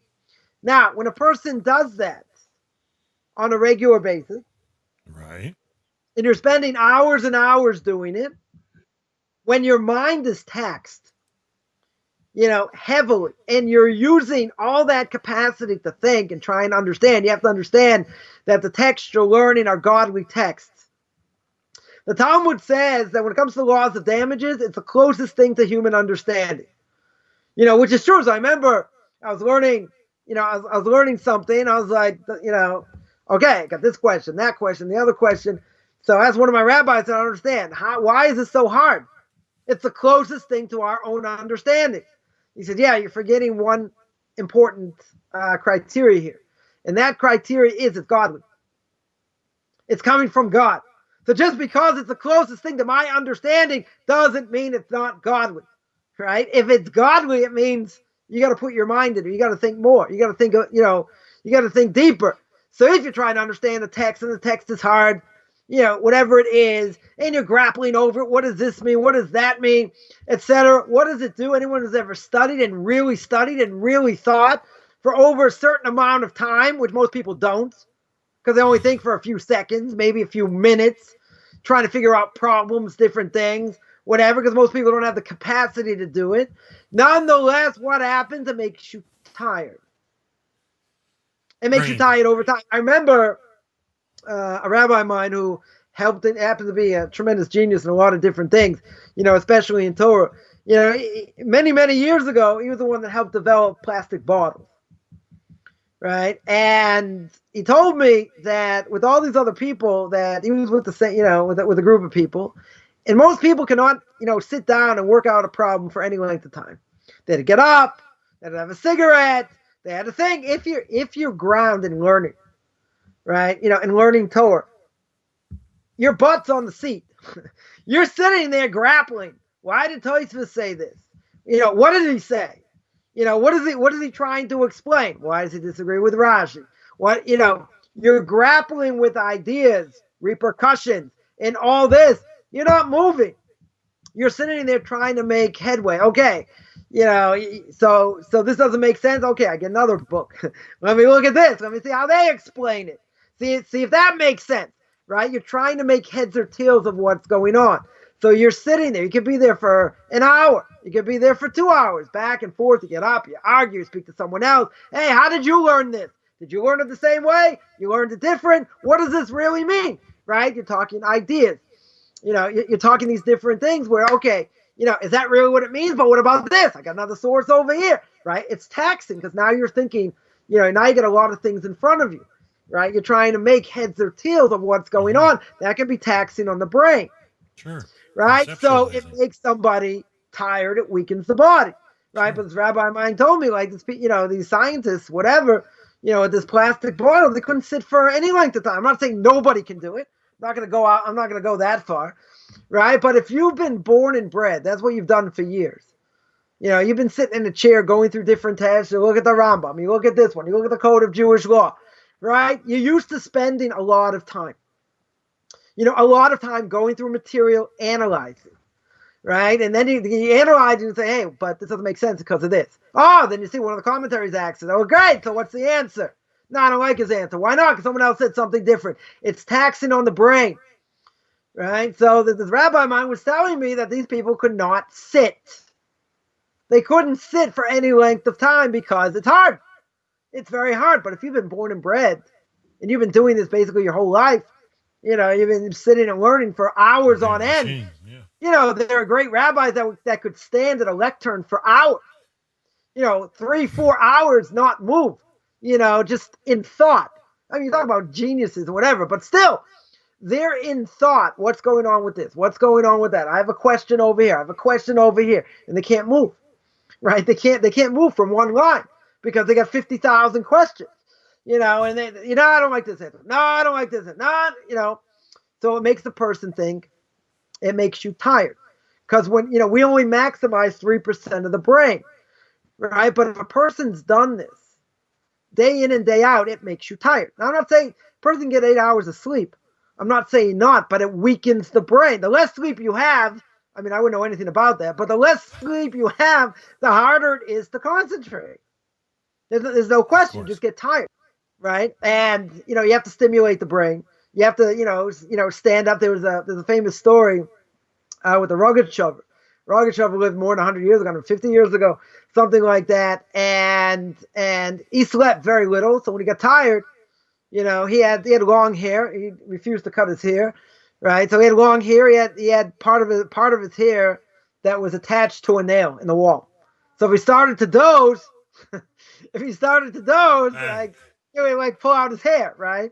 Or he would put his feet in like cold water or something to like wake him up, right? There have been times I've been like, be half asleep. I just take like some water or something, bang my head, something, just like, get the juices flowing again, whatever. It's hard, right? I've had some people say, oh, you don't do anything all day, right? I'm not busy writing books on tax law. That's so important, right? You're sitting studying these ancient texts. I tell people, I said, listen, you would not last more than a few days. It's taxing on the brain. It's taxing on the body, right? So over here, one explanation is Torah learning weakens the body, physical work, weakens the body, weakens the person. Imagine the toll it takes over a lifetime of learning, right? Over a lifetime of striving. So that's one thing. Second thing is, comes along the Medrash. The Medrash says that a mixture with oil, right? You take something, you mix it with oil, right? So what is oil compared to? Good deeds, right? So you need this mixture, right? You have a mixture of doing good deeds. So the Medrash says, with this good deeds, what do I need? I need character traits. I need good character traits. And striving them comes before the Torah, right? Because they're compared to the good acts we do and our upstanding characters. What do we say? We say, Derech Eretz Kidma L'Torah. Derech Eretz, i.e. doing the right thing, proper character traits. Not pushing in line, not driving like a maniac. Proper character traits comes even before Torah. Now, why does it come before Torah? Because a person cannot learn if they have bad character traits. Why is that? Because a person can learn and get tremendous stimulation, brain stimulation, enjoy learning. They may say, wow, it doesn't have an effect on my life, doesn't do anything, and all that, but they get tremendous intellectual stimulation. Right? Obviously, Torah has to affect what I do. But what do we say over here? What if a person learns Torah and they know a ton? They know a ton of Torah, but their character traits are horrific. Right. So one of my rabbis once told me that he learned under somebody for a very short amount of time. The reason it was a very short amount of time is that this person was brilliant, a Talmudic scholar, nothing to talk about, absolutely brilliant, but he said his character traits were so bad. He said he couldn't learn under him. Now, my question is, how could someone's character traits be so bad if what we learn is supposed to be about being better? Right? Many, many stories the Talmud tells us. Musar, about being better, not giving in to our evil inclination, and all these different things. Someone wants to learn under a rabbi. Talmud tells us the rabbi has to be in your eyes like an angel. Are you going to say, what, he's perfect? Doesn't mean he's perfect, right? We all have flaws. Everybody has flaws, right? But a person who's not looked at in the eyes of the one studying underneath them, if the person learning from this rabbi does not fulfill that, then you can't learn from it. Doesn't mean you worship it. Doesn't mean you take everything they say, oh, really? And don't question anything. That's not the case, right? But you have to look at them in a certain way. When you look at them in a certain way, you have respect. When you have respect, you can listen and you can learn. But if that rabbi, so to speak, calls out other people, I'm not talking about heretics, right? Calls out other people, says, my way, the highway. You don't listen to me, you're out. There are people like that out there, unfortunately, right? Scoundrels, false I don't want to say prophets, right? Just false rabbis, fake rabbis, etc. We've spoken about it before. It's like my way, the highways. What do we need the rabbis for? I have my opinion. Okay, very good. You want to learn by somebody like that? How are you going to have respect if they trash everybody? If they trash I'm not talking about someone who's a heretic. I'm not talking about someone who deserves it, right? Someone who deserves it, you're allowed to call them out. That's not Lashon Hara. A lot of people don't understand. Why is it not Lashon Hara? Because they're doing things that Torah says not to do. Right? We mentioned the chief rabbi of England. We called him out. As my rabbi did, saying some of the patriarchs and King David, they had issues. Issues meaning that they might have been clinically depressed, etc. As my Rabbi said, we know who these people are. We could compare 21st century, things to who King David was, who Abraham was. Come on. We understand they went through difficult times, right? I understand what the person was doing, but obviously this person's saying, I know better. I can clinically analyze who these people are when you don't have a clue. You're not even the crust in between their toenails. In 100 lifetimes, you'll never be like that. Yeah, so one second. So we're allowed to call people out, obviously, for a reason, right? You're not allowed just to, trash them for no reason. You're allowed to call them out because they are heretics, right? Technically, I'd be allowed to take away their livelihood. That's how bad these people are. So you can say, oh, that's Lashon Hara. No, it's not. It's not Lashon Hara because of what these people are doing, causing other people to go astray. Liable for a death penalty, right? Thinking they know better than, everybody else. They know better than, other rabbis and all that. Forget it, right? So, it's certainly not true. So, a person has to be honest. They can't go against Torah, and they cannot say, well, the Rambam had his opinion, I have mine. Now, if we don't hold according to the Rambam, we go according to the code of Jewish law, rejects the Rambam, and that's how we hold. Okay. Right? So, there's hierarchy of how we hold and what we do, and all these different things. But to never ever say, wow, he's got his opinion, I have mine. You're an ant compared to the Rambam. Right? You're an ant compared to the greatest rabbis of the generation. Keep your mouth shut. That's what you should do. Don't open your mouth. If you have a contemporary, the Rambam disagrees, okay. Right? You can argue in the Rambam. Later authorities, unless they have other rabbinical authorities in the same time that lived as the Rambam, and they bring them against the Rambam, good, they can disagree with the Rambam. Right? But you cannot have somebody later in a later generation, why I disagree with the Rambam? Because I disagree because of this, that, and the other thing. They may have good points, but don't you think someone in the Rambam's generation would have brought it up? Don't you think there are great rabbis at that time should have brought up the same thing? So why didn't they? Because obviously they didn't think it was such a question. Right? So therefore, if you have somebody in that generation, so you're going to say, what, we can never ask a question or disagree with the previous generation? If you have rabbis in that generation who disagree, then you can disagree. If you have later rabbis that disagree, that's a problem. Right? Because the further the generations go, the weaker they are. So therefore, even if they disagree, someone in the next generation or a few generations later disagree with the Rambam, and they don't have proof from anyone in his generation, right? So what's the obvious question? The obvious question was, if they disagree with the Rambam on this point, someone should have said it. Someone should have said it in that generation. You're going to say, but nobody did, so then why not?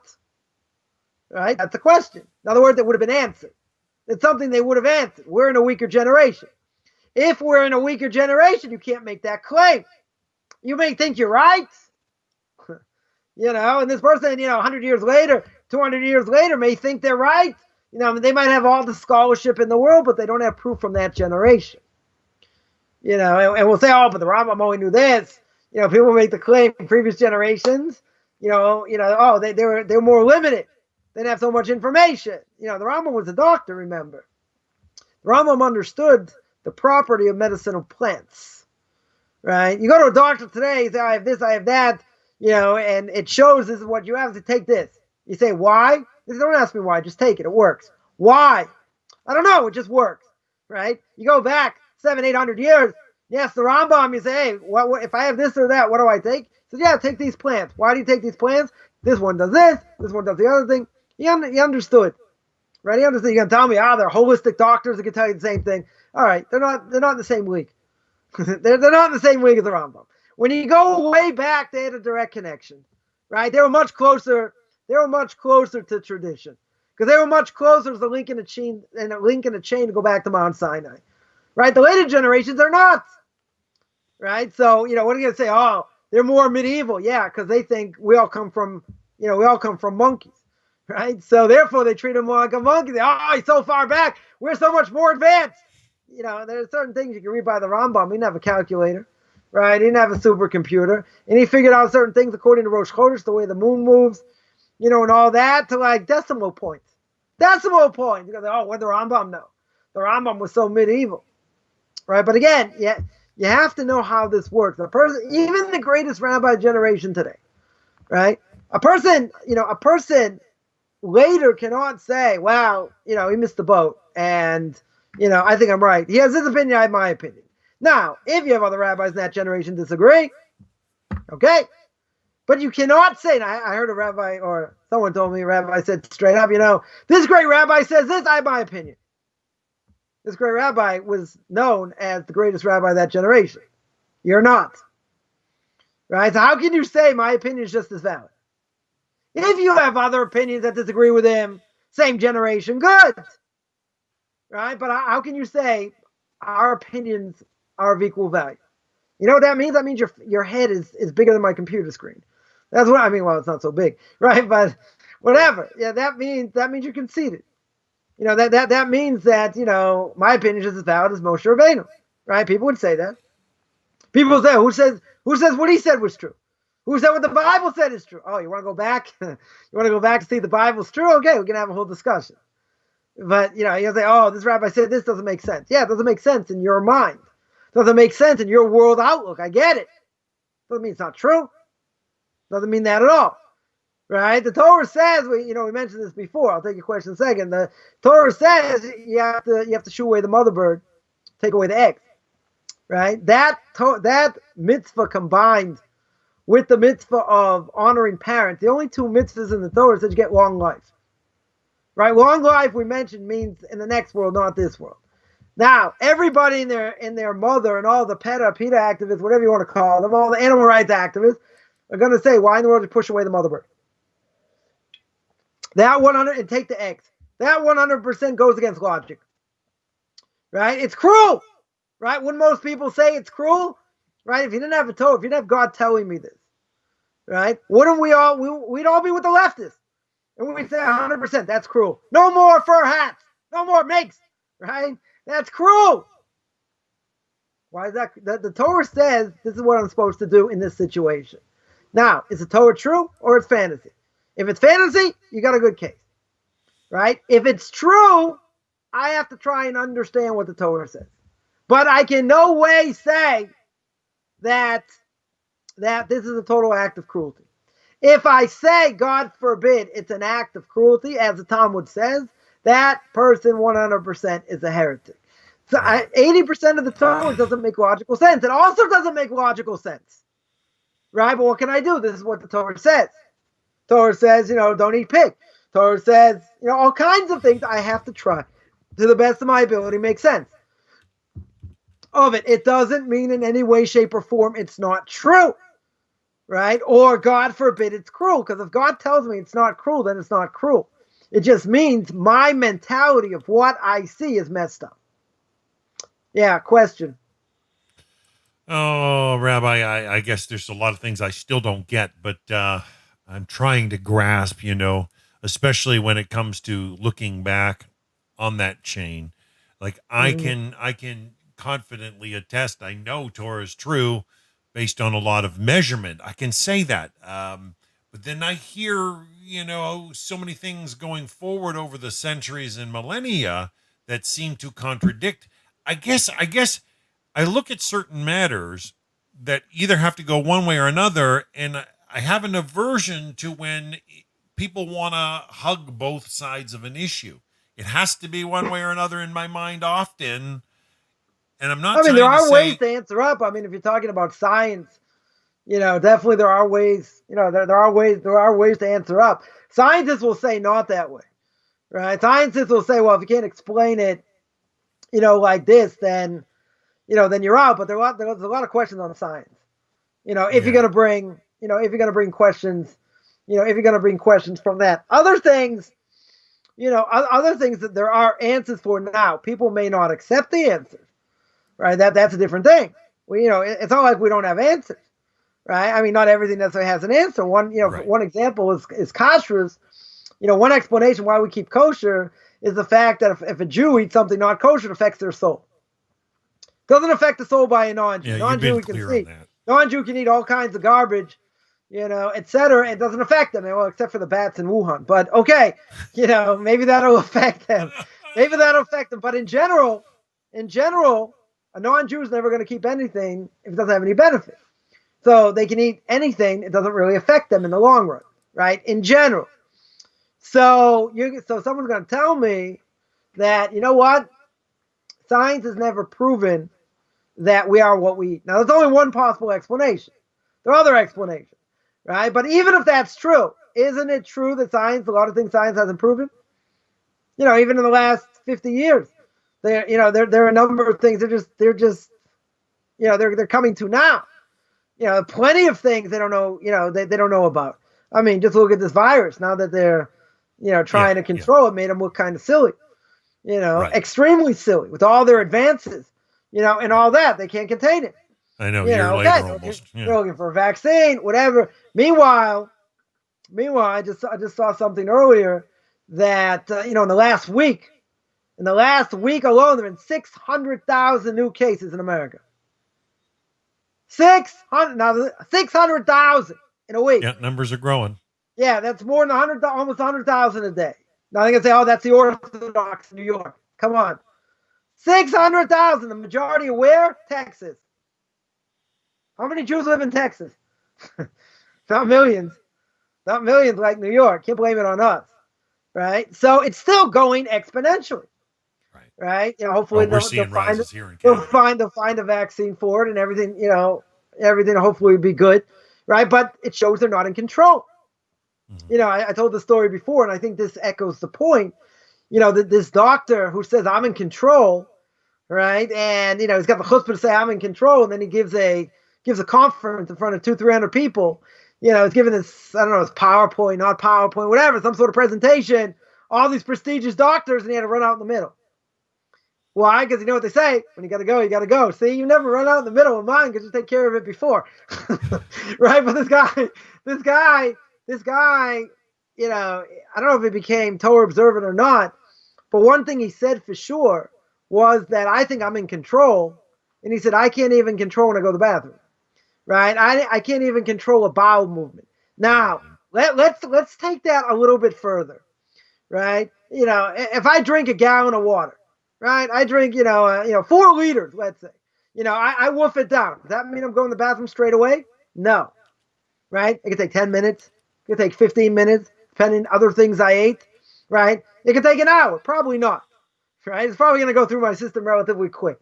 Right? But I cannot say, it's never happened to me, and I'm sure it's never happened to anyone else. I'm going to call the split second when I eat when I'm going to the bathroom. Never. What's the chances of that? 0. Another goose egg. Right? So if we can't even control our own bodies, and nobody knows why they get cancer, why they don't, or any other disease, right? We're not in control. 100% we're not in control. Not only that, when a doctor operates, a surgeon operates, and, as we say in Israel, the surgery was successful, but the patient died, right? So let's say it's the surgeon operates. What does he say? He'll say, okay, all things being equal, this is what should happen. In other words, this is how the body should react, and good. Now, if the body reacts the normal way, it should, the body's going to heal. Right? So the question is, do the doctors really heal? What do the doctors really heal? God gives them the ability, right? He gives them the ability to heal. But what do we hold? What does Judaism hold? Right? The rabbis tell us they can only heal something external. Something internal, they have no control over. Right? In other words, if the doctor, even if he's successful, right, he removes an organ, whatever the surgery is, right, puts in a stent, bypass, all these different things, the doctor can say everything went according to plan, everything's good, and, we have to see how the patient's going to recover. If a doctor says that, which they probably should, right? All things being equal, the patient should recover. Now, if the patient doesn't recover, the patient gets sicker and they have to do other things. Doesn't mean the surgery wasn't successful per se, right? It means there's something wrong in the body, right? So even if they're successful, doesn't mean the patient's going to die. What it means is they don't have the power to heal. Right. Now, you can be an atheist. Person can say, I'm an atheist. I'm 100% an atheist, right? You say, okay, you have surgery. Uh-huh. A person has surgery, right? Let's say they break their arm. We'll make it easy. They break their arm. Their cast is their arm's put in a cast. If for some reason it doesn't heal right, They smash the bone. They have to go back in there. Yeah. They have to put in, they have to put in pins. They have to put in metal rods, whatever it is, right? To put in metal rods so the bone can grow around. All these different things. Great. What if there are complications? They're doing everything according to protocol. But let's say, I'm not saying the person's going to die, right? But let's say it doesn't work, right? And now the person's going to be in chronic pain forever. They did everything according to protocol. What does that tell you? It says the doctor messed up. That's what people will say. The doctor doesn't know what he's doing, but he did everything according to protocol, right? The person's a world-respected surgeon. We're not going to say he was plastered when he did it. We're not going to, no conspiracy theory. He did exactly what he should have done. Why did not the arm heal? You know why it didn't heal? Because God didn't want it to heal. You're going to say, I don't believe in God, so why didn't it heal? You want to give me 20 different excuses? If they do according to protocol, the body should heal, right? Whatever the operation is. Right. Sure. Right? The body should heal, all things being equal. Right. If the body doesn't heal, you're going to blame the doctor. You blame the hospital. You'll say, got an infection, never should have gotten, because that's where people get sicker when you're in the hospital, right? So all these different factors, we'll blame it on 5 different things, except the main thing. And the main thing is because they don't have the ability to heal. No. On the inside. You got a flesh wound, right? Monty Python. Oh, it's only a flesh wound. Right? Chop off his arms and be like, it's only a flesh wound. Yeah? Even if it's only a flesh wound. Yeah? That can be healed. If it's something internal, you're going to say, well, the body will heal. How's the body going to heal? If God doesn't want the body to heal, okay, I believe in God. If God doesn't want the body to heal, it's not going to heal, right? The person's going to be in pain. The person's going to be all kinds of things, right? But it's not because of the surgeon. It's not because of the infection. It's not because of all these things. It's because they don't have the ability to heal on the inside. When they sew the person up, they hope for the best, right? Now, if they say this is what really should happen, and these are the repercussions and good, and everything goes according to plan, fine. What happens when it doesn't go according to plan? If it doesn't go according to plan, they have no recourse. Now, okay, they might have to go back in. They try this, they try that. But it shows beyond the shadow of a doubt they have no power to heal. They can claim it. They're big egos. I mean, doctors, the Talmud says the best of doctors go to hell because they see miracles and they deny it. Right? But they do not have the point is, they don't have the power to heal on the inside. On the outside, different story. Right? On the inside, they have no power. Yeah. Well, Rabbi, you got me thinking of an old Seinfeld episode where Kramer dropped a junior mint while looking at a surgery, and there was complications. But I hate to say it, I noticed you were talking earlier about a chief rabbi in Israel or in the England, UK. England, yeah. And during this broadcast, I'm watching pop up all over social media that Rabbi Jonathan Sachs, who was a rabbi in the UK, right, has passed away. This is just getting slathered all over social media just in the last hour. He was sick. I mean, they said he was sick. I don't know how sick he was. Yeah. So it's a sad thing, and. Yeah, there's no surgery. Sad, but I just thought I'd point that out, and I don't know what you know about him. Yeah, I mean, not enough, but whatever. Well, that's debatable according to he's also said things against Torah in different ways, and also like Adam and Eve was a myth. He came out and said. He said a lot of controversial things, as well. I'm not saying, whatever, God takes care of everybody. But, listen, anytime a Jew dies, unless they're absolute heretic or whatever, but again, the point, the point here, as we mentioned, people can say they're contradictions. And I did a number of shows on Tanakh talk about cosmology and some other things, in the age of the universe, different things. And there are a lot of things science cannot answer. And, science is not foolproof. Of course the problem with Aristotle and everybody like him is that if you can't explain it to him, in this world, and it's not like hocus pocus, it doesn't exist. In other words, they can only understand things according to reason. Well, what if it's something beyond reason? You had Stephen Hawking, you had Einstein did not want to believe, even though Stephen Hawking proved that there's an expanding universe. When you have an expanding universe, someone's making that expand, right? He didn't have an answer. His only answer was, well, the creationists are not right.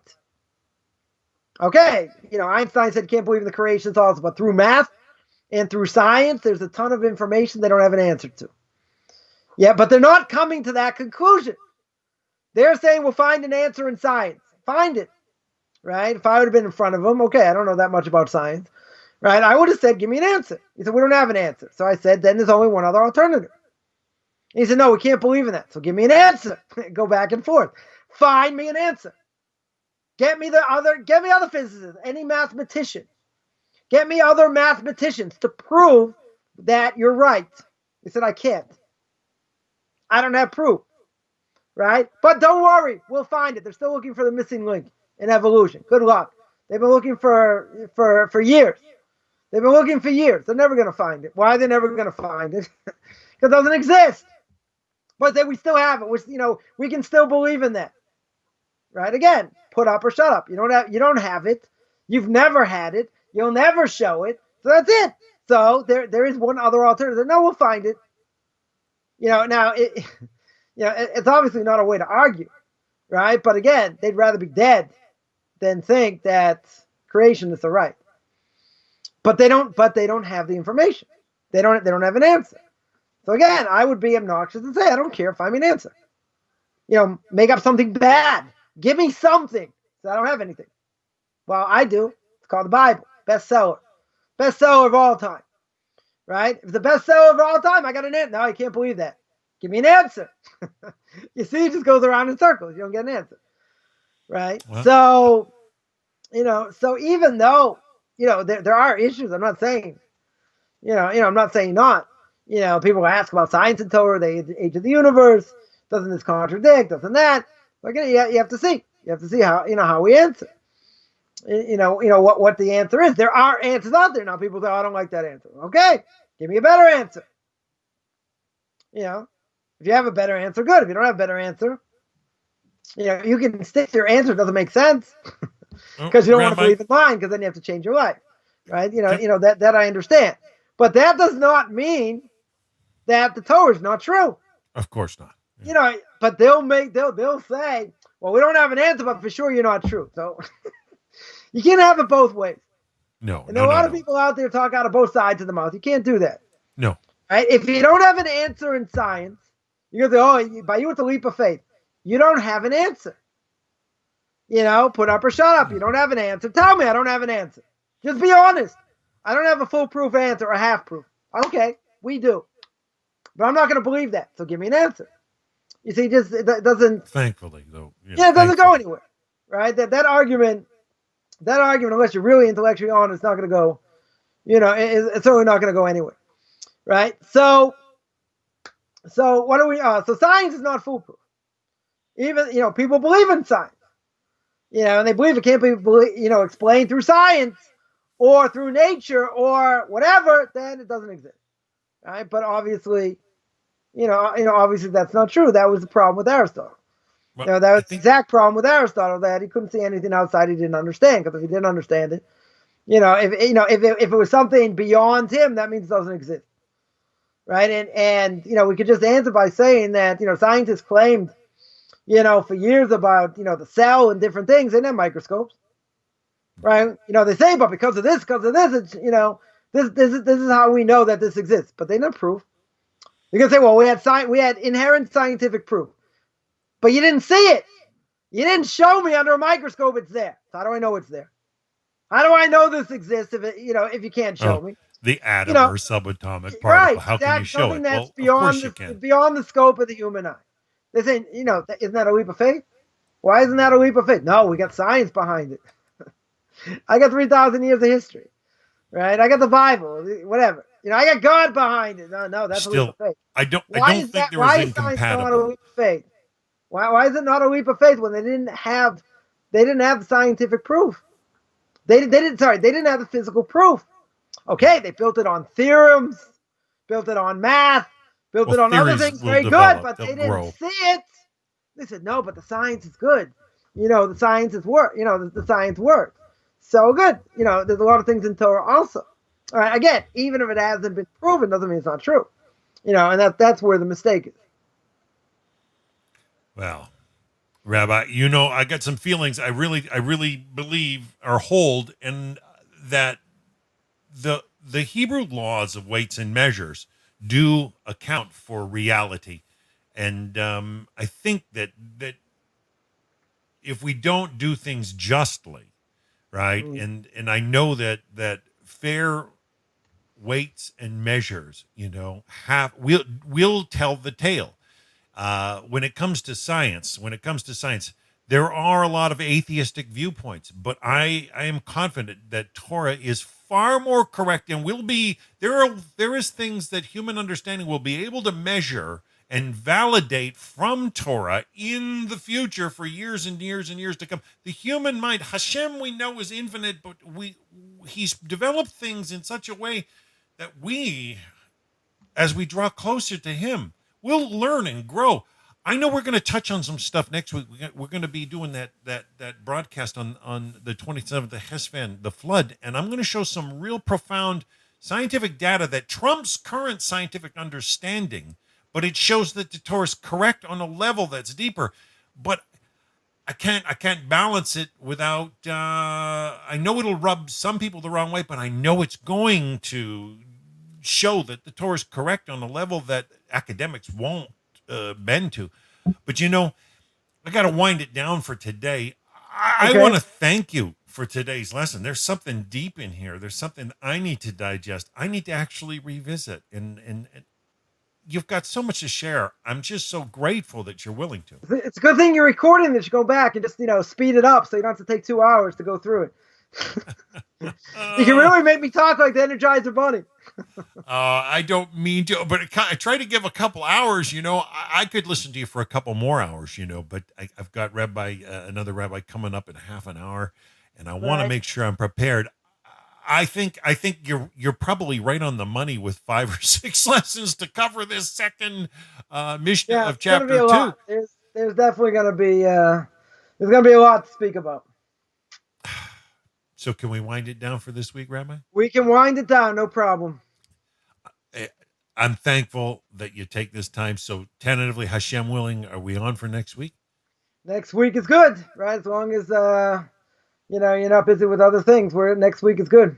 Well, I'm available. And okay, I look forward sounds to good. It. So, well, folks, we need to wind this down for this week. So I want to appreciate everybody. We've had Rabbi, we've had people from different places this week. We've had people from Kenya. We've had people from Aruba. We've had people from Jamaica. People I have not noticed before. It's nice to have some new visitors with us. We've had some good numbers, and I want to thank you all for tuning in. So we're going to be back, Hashem willing, same time next week, continuing with Pirkei Avos. Thank you so much, Rabbi Coffman, for sharing with us, even finishing off Mishnah 1 of chapter 2. And the next week, we're going to continue again with Mishnah 2 of chapter 2. It's so beautiful to hear the ethics of the fathers. I need to digest this. So till next week, folks, we're going to sign off.